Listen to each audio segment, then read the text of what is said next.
And this is always good for classic status. It's got racing pedigree, because when the rallying plans fell through, Mercedes simply took it track racing instead.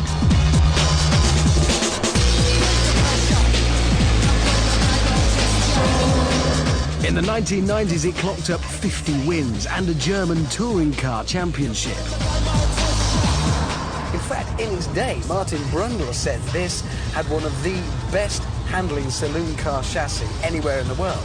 And he knows what he's talking about. This was very much the Mercedes equivalent of the BMW M3. And in truth, it really was always in the shadow of the M3. It was Cinderella, but the coach never came.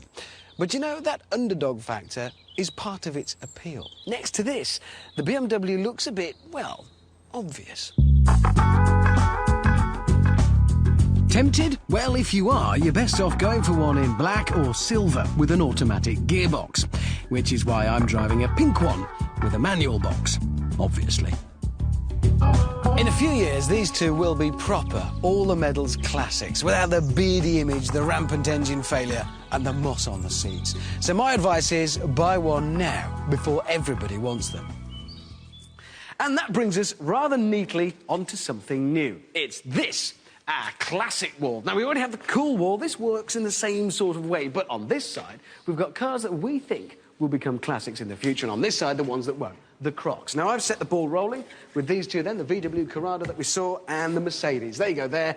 Guaranteed future classics. Right, we've thought of some rules about this. To qualify as a future classic, any car, we're talking about stuff from the 90s, has to be one of these things. Rare, yes, beautiful, yes, or interesting. And yes, I'd like to propose the original Lexus LS400. Which is none of those things. I think it's interesting. No, it's not interesting, it's not rare, and it sure as heck isn't beautiful. It's hideous, James. What's wrong with it? Well, we've had this wall 5 minutes and you just ruined it. I'll put it there, but I'll tell you a story, OK? When I was at school, 1979, I was a schoolboy. At the end of the school day, we used to run down the end of the drive and line up because we wanted to laugh at my English teacher as she drove home in the Mark II Jag.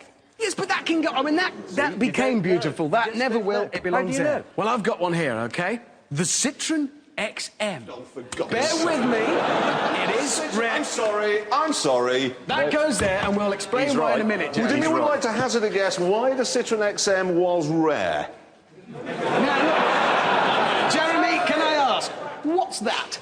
This is an Alfa Romeo GTV6, a magnificent car. I believe you had one. I did indeed. And how much did you pay for it, Jeremy? £5,000. And then you sold it. And how much did you sell it for? £3,000.